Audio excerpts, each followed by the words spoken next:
오늘 이 말씀을 가지고 신앙의 순수성을 유지하라라는 제목으로 하나님 말씀 전가하도록 하겠습니다.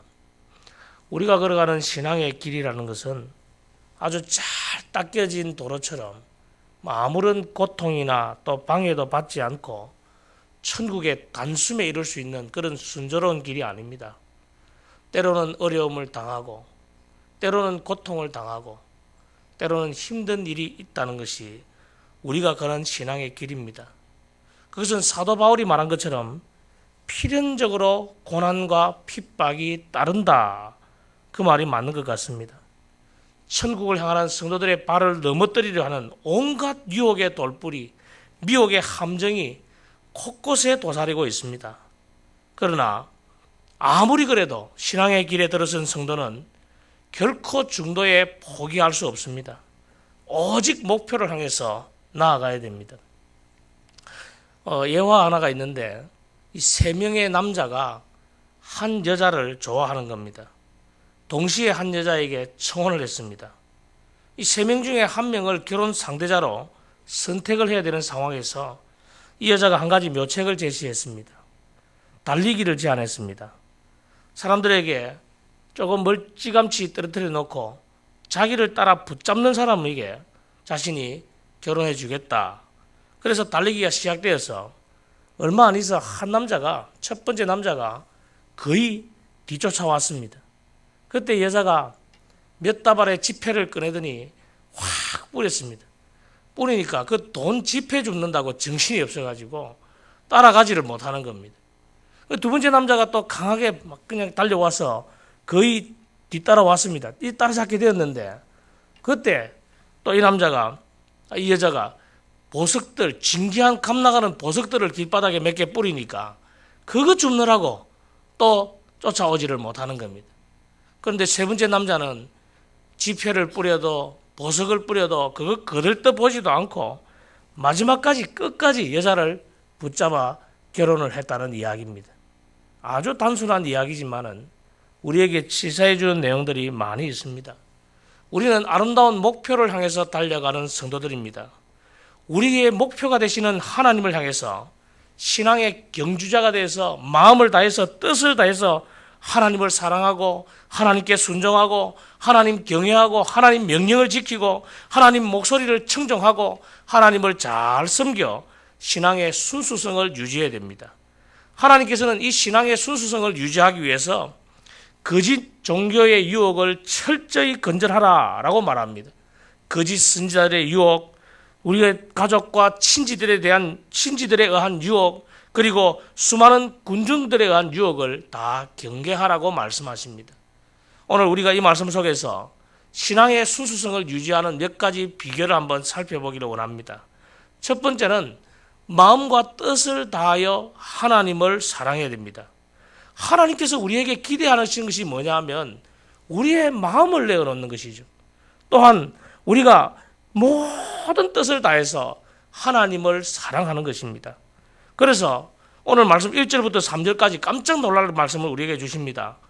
때로는 거짓 선지자들의 이적 행함을 허락하시면서 그것을 통해서 우리의 순수성을 확인해 본다는 겁니다. 여러분, 어떤 사람이 영험하다고 하는데 그 사람이 하는 이야기가 딱딱 맞아 떨어진다. 얼마나 깜짝 놀라겠습니까? 와, 그 사람이 몇 마디 이야기하는데 그게 다 맞습니다. 야, 저 사람 영험하다. 오늘 저 사람 이야기 들어야 되겠다. 우리는 금방 그 사람 이야기를 듣고 거기에 빨려 들어갑니다. 그리고 그 사람을 청정하기 시작하고 그 사람에 대해서 굉장히 높이고 마치 하나님과 직통되는 것처럼 그렇게 생각을 합니다. 그러나 하나님이 그것을 우리에게 우리의 순수성을 확인해 보는 것으로 삼는다. 그것이 성경 말씀입니다. 때로는 점쟁이가 맞을 때가 있어요. 사주팔자가 맞을 때가 있다니까요. 궁합이 어떨 때는 맞을 때가 있습니다. 안 맞을 때가 더 많지만은 예언이 맞을 때가 있습니다. 그러나 그것이 하나님이 우리의 믿음을 시험해 보는 것이다. 오늘 성경 말씀이 그 이야기하고 있잖아요. 그리스도인들은 이런 것에 마음을 빼앗기거나 유혹되어서는 안 됩니다. 하나님을 믿는다는 것은요, 오직 하나님만 바라보고 하나님의 말씀만 청정하고 마음과 뜻을 다하여 하나님을 사랑하는 것입니다. 오늘 성경은 그들을 죽이라고 말씀하지만 오늘날 우리가 어떻게 살인할 수 있겠습니까? 그들과 아예 교류도 하지 아니하고 우리의 마음속에서 보내버리는 겁니다.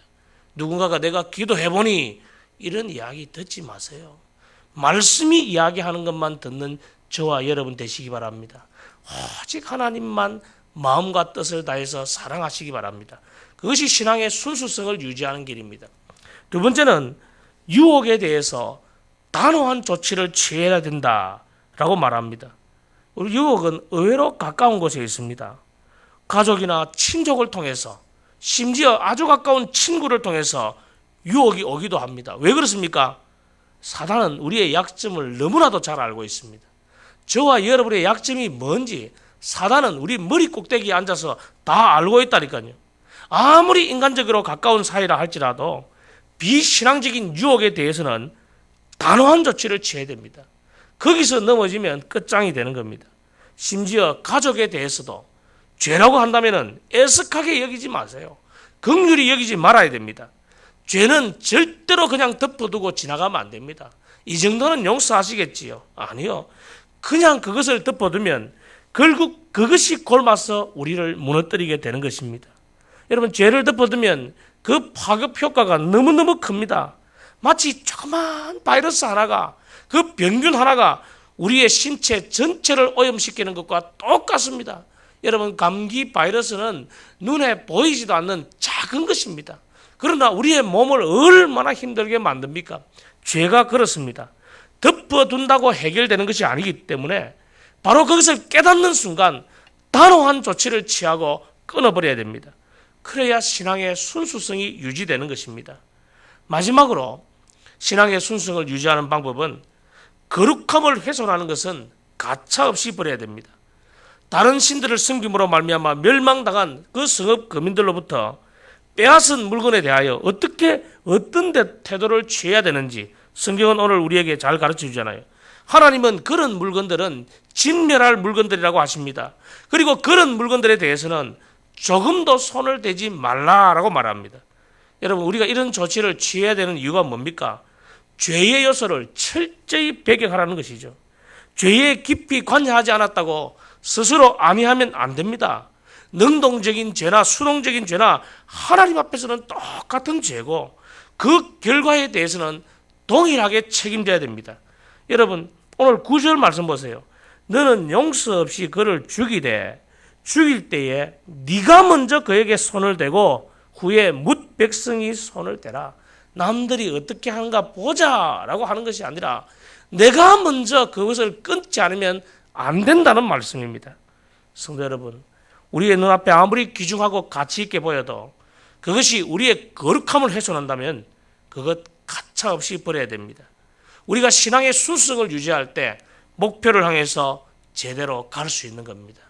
오늘 이 아침에 이렇게 기도하시기 바랍니다. 하나님, 우리의 신앙의 순수성을 유지하게 하여 주옵소서. 마음과 뜻을 다해서 하나님을 사랑하고 어떤 유혹에도 단호한 조치를 취하고 거룩함을 훼손하는 것은 가차없이 버리는 하나님의 백성이 되게 해달라고 기도하는 저와 여러분 되시기를 주의 이름으로 축원합니다.